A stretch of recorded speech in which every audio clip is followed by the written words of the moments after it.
My wife said, let's pretend we're not married for 2 weeks, just to see how we feel.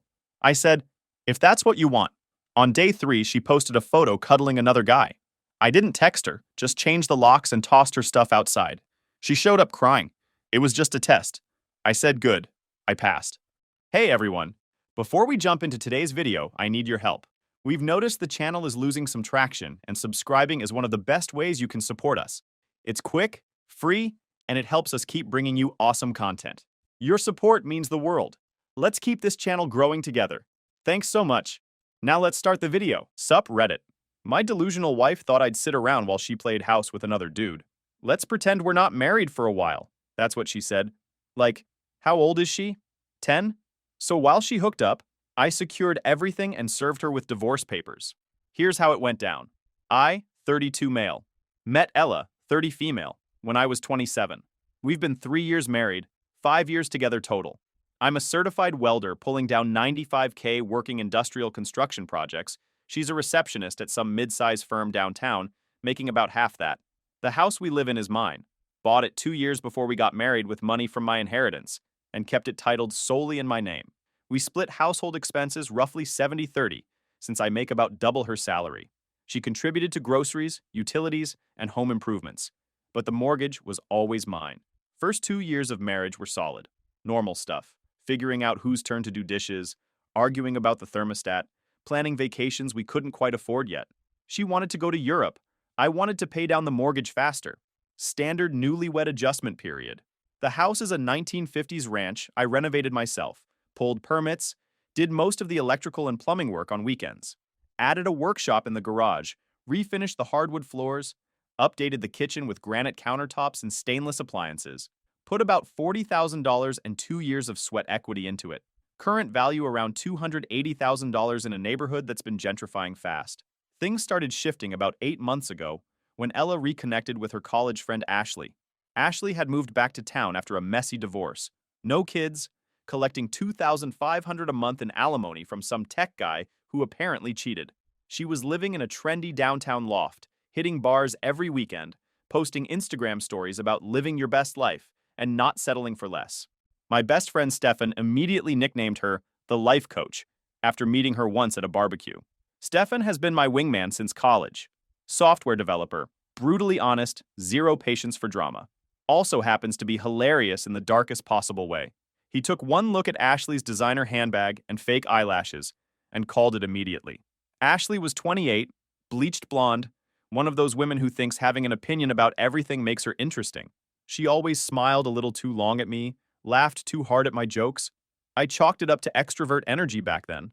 Should have known better. She'd roll up to our house in her leased BMW, always dressed like she was going to a nightclub, always with some new piece of relationship advice that sounded like it came from a daytime talk show. The woman was a walking red flag factory. Divorced after 18 months of marriage, no job skills beyond spending someone else's money, and the kind of toxic positivity that made normal people want to jump off bridges. But she had Ella's ear. Suddenly, Ella started coming home with new ideas about relationships. How we were too comfortable. How marriage shouldn't feel like roommates. How successful couples challenge each other and keep the spark alive. All recycled garbage from whatever relationship podcast Ashley had discovered that week. The fights started small. Why didn't I plan more spontaneous dates? Why was I always working late? Why didn't I get jealous when other guys talked to her at parties? Classic manufactured drama stuff, but I didn't recognize it yet. I was working on a major commercial project, a 12-story office building downtown that was 3 months behind schedule and $200,000 over budget. The kind of job that makes or breaks careers in my field. I was putting in 60-hour weeks, sometimes working Saturdays, trying to keep the project from becoming a complete disaster. But according to Ashley's relationship philosophy, my commitment to keeping us financially stable was actually proof that I didn't care about our marriage. Can't make this stuff up. By December, we were fighting twice a week. Always the same pattern. She'd pick something minor, escalate it into a character assassination, then act confused when I didn't engage with the hysteria. I'd try to problem solve.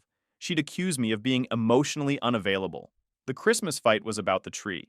I'd worked a 12-hour day dealing with structural engineers and city inspectors, came home exhausted, and she was upset that I didn't seem excited enough about the tree she'd bought.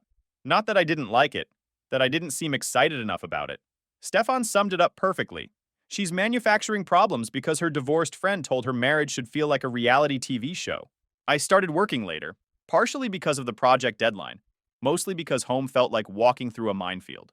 She took that as proof I didn't care about our marriage. Classic catch-22. What I didn't realize was that Ashley wasn't just poisoning my wife's head with relationship advice. She was actively encouraging her to explore other options. The breaking point came on a Thursday in January.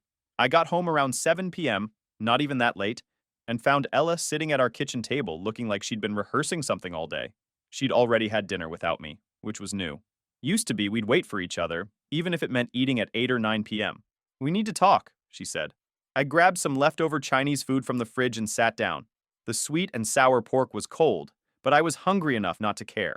"I've been thinking about us, about where we're headed. I think we should take a break." I stopped eating. "A break? Not permanent, just a week or two, to see how we feel apart, to remember why we fell in love." I knew exactly where this was coming from. Ashley had been feeding her this line for months, how her ex-husband never appreciated her until she left, how absence makes the heart grow fonder. The thing is, I'd heard this exact conversation before. My buddy Jake went through the same thing 2 years ago. His wife wanted a break to find herself. She found herself all right, in bed with her yoga instructor.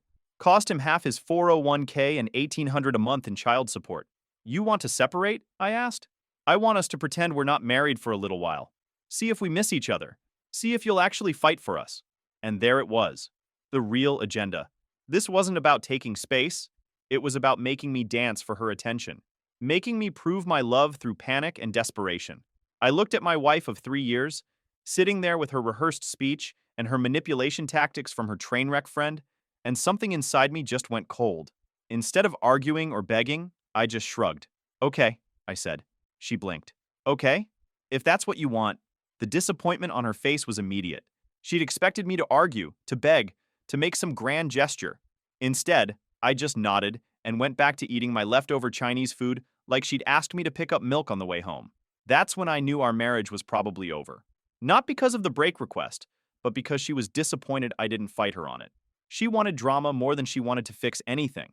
I texted Stefan immediately after she went to bed. "Ella wants to take a marriage break." His response came back in 30 seconds.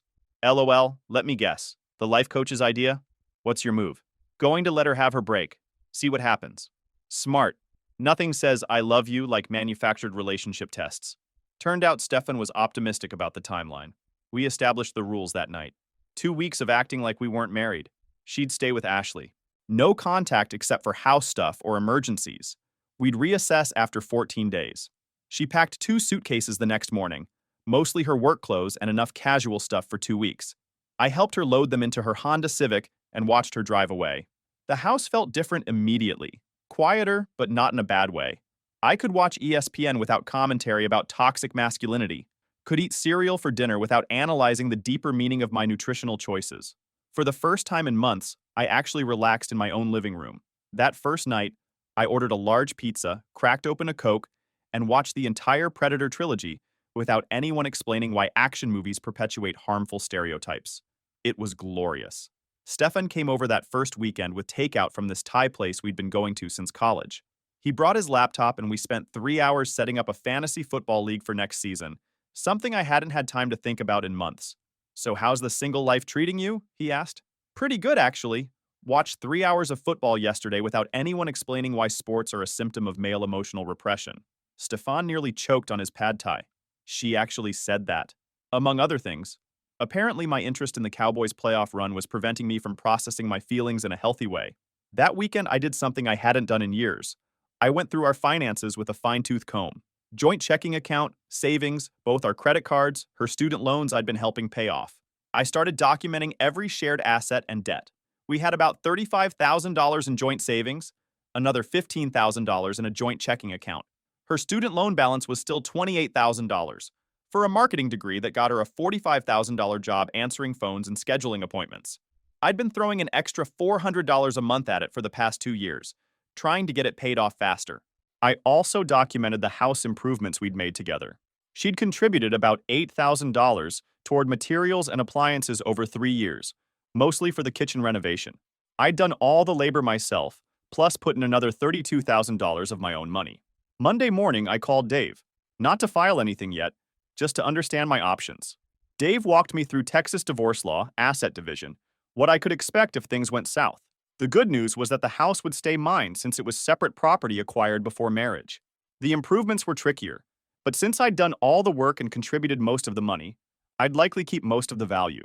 By the end of week 1, I'd moved half our joint savings into a separate account, completely legal since it was marital property, and I had equal access. Changed my direct deposit to go into my individual checking account instead of the joint one. She texted me exactly once that first week. Hope you're thinking about us. I showed Stefan the text. What do you think that means? It means the life coach told her you'd be a sobbing mess by now, begging her to come home. Instead, you're probably the most relaxed you've been in months. Must be confusing for her. By the 10th day, Ashley reached out. She'd apparently decided 2 weeks was more than enough time to make her move. Tuesday afternoon text from a number I didn't have saved. Hey, how are you holding up? We'd never texted one-on-one before. I kept it short but friendly. Doing okay? This whole thing is weird. I know, right? Ella's been so stressed. Maybe we could grab coffee and talk about it. Instead of shutting it down immediately, I decided to play along. Yeah, maybe that would help. We met Thursday evening at a Starbucks near her apartment complex. She showed up dressed like she was going to a club. Tight black dress, full makeup, enough perfume to choke a horse. For coffee with her friend's husband during a marriage crisis. The dress was cut low enough that I could see everything when she leaned forward to grab her latte, which she did frequently throughout our conversation. Real subtle. I feel terrible about this whole situation, she said, making sure to lean forward across the small table. You guys were so good together. Sure we were, I thought. That's why she spent 8 months telling my wife we were boring. Were we, though? All the fighting lately. That's just her being confused. She doesn't know what she wants. Ashley reached across and touched my hand. But I can see how much this is hurting you. Her nails were done in some dark red color that probably cost $50 at the salon. The kind of maintenance that requires weekly appointments and screams high maintenance. I let her keep contact for a few seconds before pulling back. It's been rough. You know, if you ever need someone to talk to, I'm here. Day or night. The conversation continued for an hour. She talked about how I deserved better, how Ella didn't appreciate what she had, how if she were married to someone like me, things would be different. When we left, she hugged me longer than necessary. This was really nice. We should do it again soon. I drove home and immediately called Stefan. Dude, you're not going to believe this. Let me guess. The life coach is already shopping for wedding dresses? She basically threw herself at me, dress cut down to her navel, touching my hands, talking about how I deserve better. The woman has the patience of a hungry shark. Of course she does. She probably had this planned before she even suggested the break to Ella. It's like a 3-step program for home wrecking. What do you think I should do? Play dumb. Let her think she's being subtle while you document everything. This is going to get interesting. Over the next few days, Ashley ramped up the contact. Daily texts asking how I was doing, suggesting we meet again, sending photos with captions like, thinking of you during this difficult time. The photos were obviously calculated. Her at the gym in yoga pants, her at some restaurant with the caption, eating alone again, her by the pool at her apartment complex in a bikini. Each one designed to remind me what was available if I played my cards right. Stefan was having a field day with her messages. Look at this one. I hope you know how special you are. What is she? A greeting card? Next, she'll be sending you inspirational quotes about following your heart. I responded just enough to keep her interested, but not enough to cross any lines. Made myself seem vulnerable and receptive to her attention. That's when she made her move. Friday evening text. I have something to tell you, but I don't know if I should. What is it? Can we meet?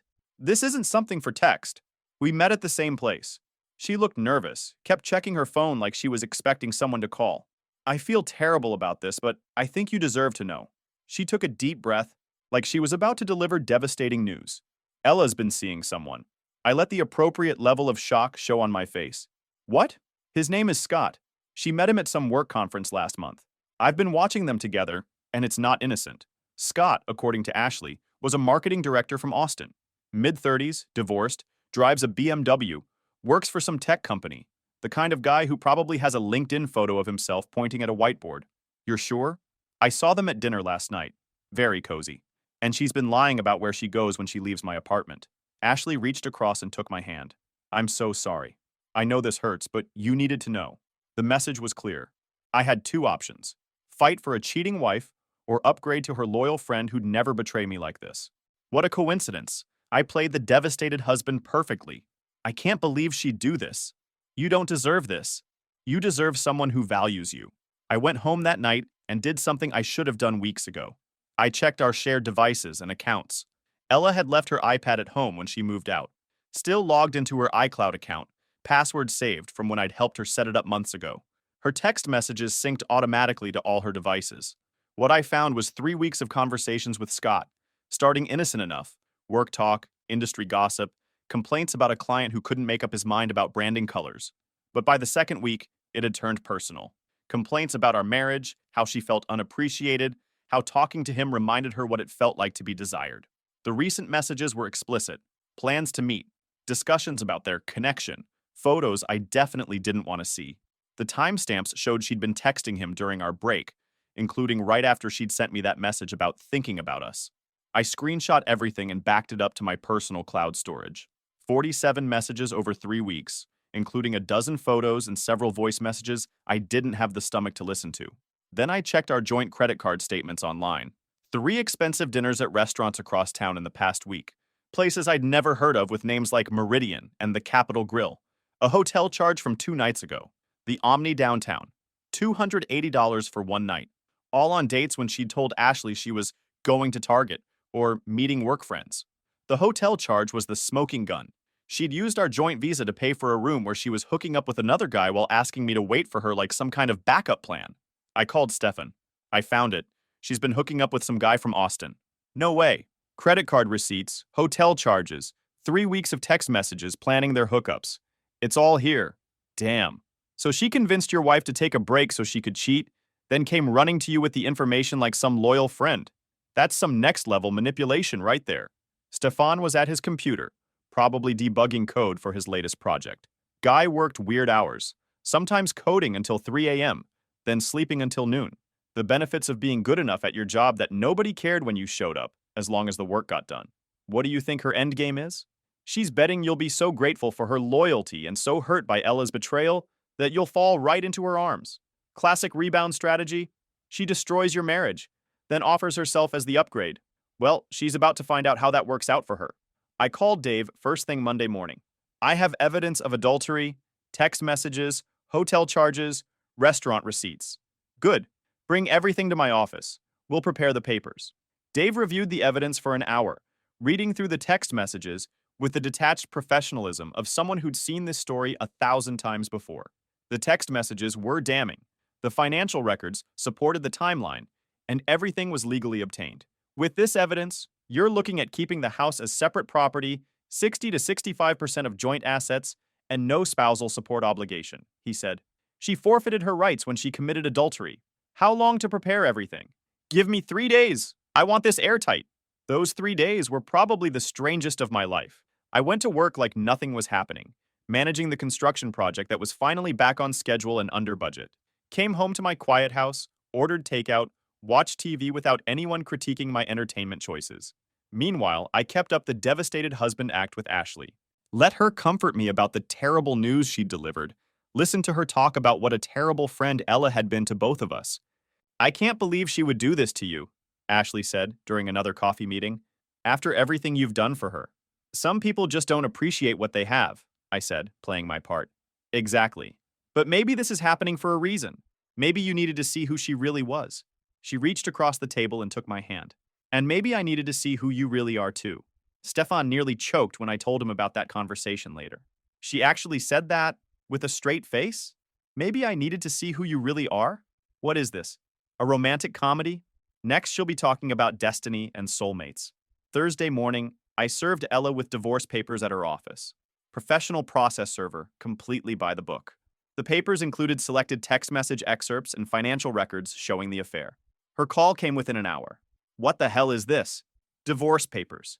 With evidence of adultery. This was supposed to be a temporary break. We were going to work things out. You worked it out with Scott instead. Hope that night at the Omni was worth $280. The silence was deafening. I could practically hear her brain trying to figure out how I'd found out about the hotel. How did you? Your iPad syncs to iCloud. Every text message, every photo, every plan you made with him. I have 3 weeks of evidence. You went through my private messages? She tried a few more angles.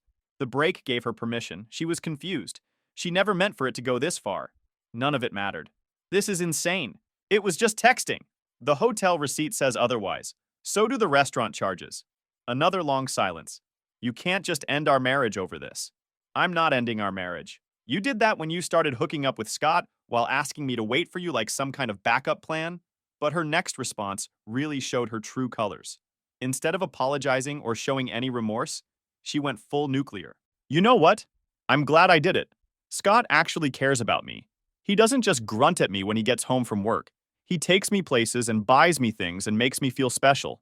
With our joint credit card. Whatever. At least he has a real job, not just some grunt work that gets you all dirty and gross. There it was.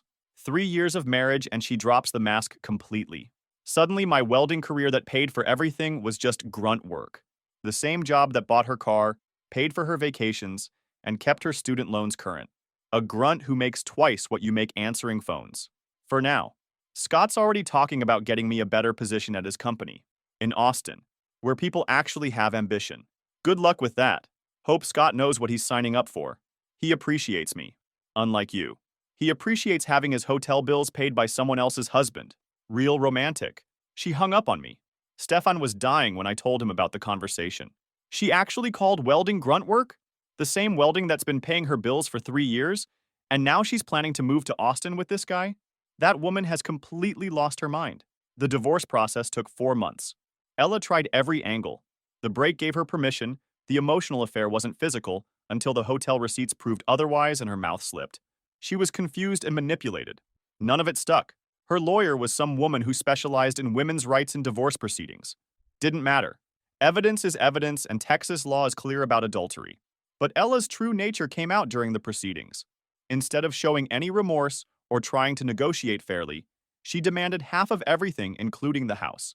When her lawyer explained that adultery affected property division, she threw a tantrum in the law office that got her temporarily banned from the building. During this time, Ashley kept up her supportive friend act with military precision. Regular texts checking on me, suggestions to meet for coffee, hints about taking our relationship to the next level once the divorce was final. The woman had turned emotional manipulation into performance art. Every text was carefully crafted to seem caring and supportive, while positioning herself as the obvious upgrade. She probably spent more time crafting her messages than most people spend on their resumes. She's like a vulture circling a dead marriage, Stefan observed. Probably has a countdown calendar until you're officially single. I played along just enough to keep her engaged, met her for coffee twice more, let her comfort me about the divorce proceedings, listened to her talk about what a terrible person Ella had been to both of us. The meetings followed the same pattern every time. She'd show up dressed like she was auditioning for a music video, spend an hour talking about how supportive she was being, then make increasingly obvious hints about our future together. I feel so guilty, she said during one meeting. If I hadn't told you about Scott, maybe you could have worked things out. Right. If she hadn't told me about the affair she probably encouraged in the first place. You did the right thing, I said. I needed to know the truth. I just hate seeing you go through this. You deserve so much better. She reached across the table and took my hand. And I want you to know that when you're ready, when all this is behind you, I'll be here, in whatever way you need. The message couldn't have been clearer if she'd handed me a business card that said, Rebound Relationship Services, available 24/7. Stefan nearly fell off his chair when I told him. She actually said, in whatever way you need? What is she, a full-service consolation prize? Does she come with a warranty? Final settlement came through in May. I kept the house, my retirement accounts, and 65% of our joint assets. Ella got her car, her personal belongings, and her student loan debt. No spousal support since she was the cheating party.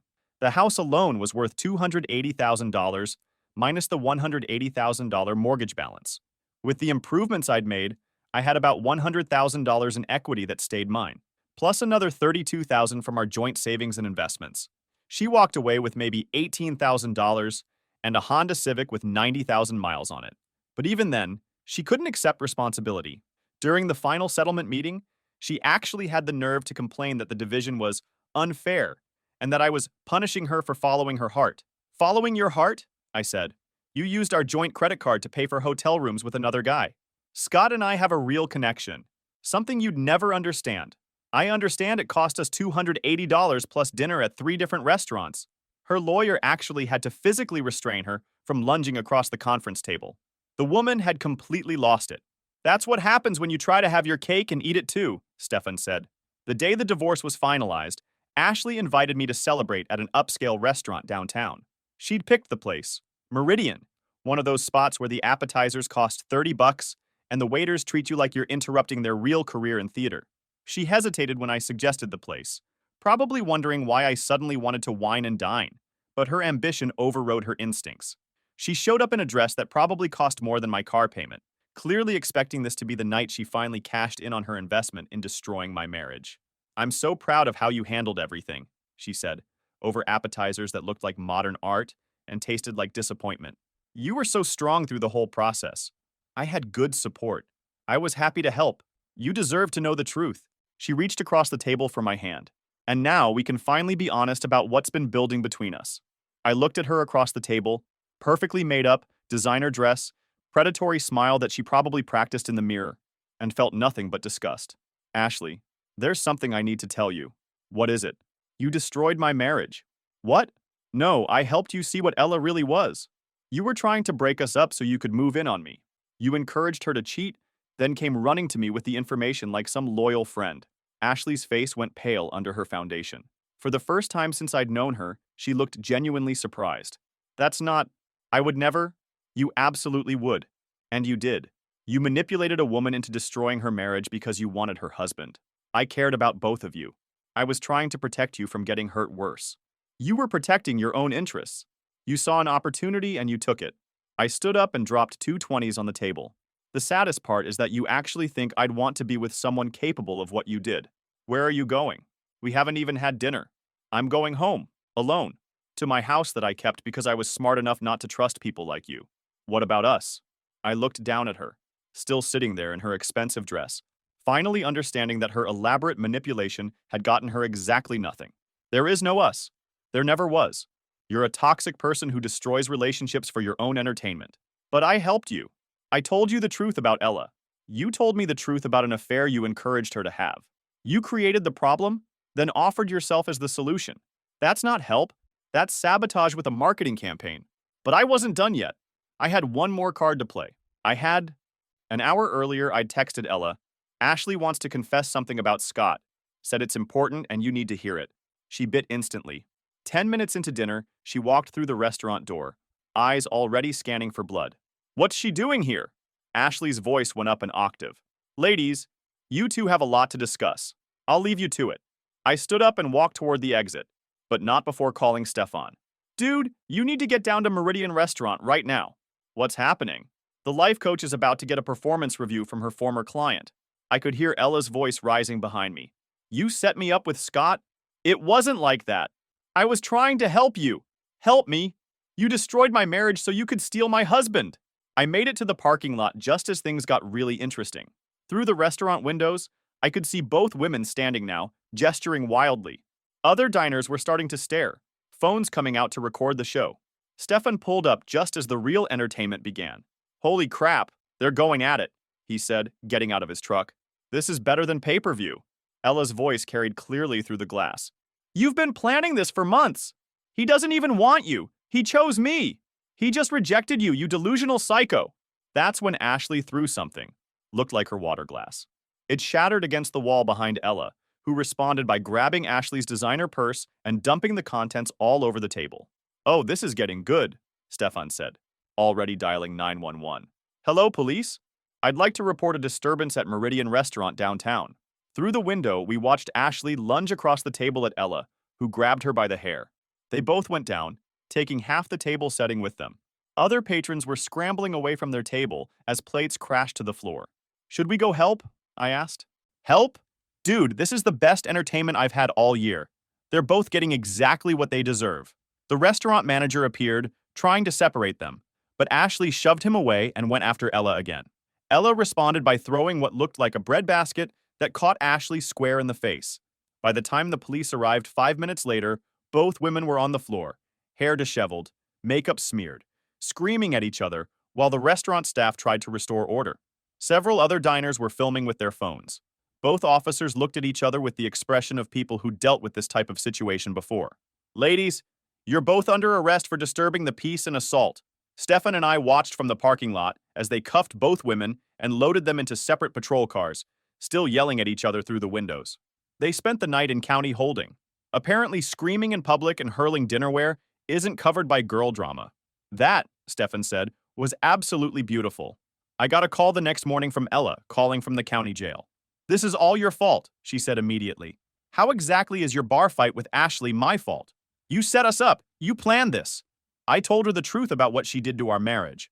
What you two did after that was entirely your choice. We both got arrested because of you. You both got arrested because you decided to have a cage match in a public restaurant. That's on you. But she wasn't done being entitled. You need to bail me out. I'm your wife, ex-wife, as of yesterday. And no, I don't need to do anything for you. I don't have anyone else to call. Scott won't answer his phone. Sounds like a personal problem? You can't just leave me here? Watch me. The call lasted maybe 3 minutes before she hung up on me. Stefan was dying when I told him about it later. That woman has balls, I'll give her that. Both women ended up spending the night in jail and had to pay fines for disturbing the peace. Ella also had to pay for the damaged restaurant property, about $800 for broken dishes, glassware, and cleaning fees. The incident made it onto several social media pages as divorce drama turns into restaurant brawl. Someone had filmed the whole thing on their phone and posted it to TikTok. The video got 80,000 views in the first week. Somebody commented, "When keeping it real goes wrong," with 500 likes. Ella moved back in with her parents in suburban Dallas. Last I heard, she's working at a different company making about the same money. But now, she's got a criminal record and a viral video. Scott ended things with her once he realized he'd been used to break up a marriage and then publicly humiliated in a viral restaurant fight. The funniest part was that Scott apparently tried to ghost her after the arrest, but she kept showing up at his office in Austin trying to work things out. His company had to get building security involved. Guy went from thinking he was some kind of player to needing a restraining order. Ashley tried reaching out for weeks after the arrest incident, alternating between apologies and accusations. Started with, "I'm so sorry, I don't know what came over me," and escalated to, "You manipulated both of us and destroyed 2 friendships."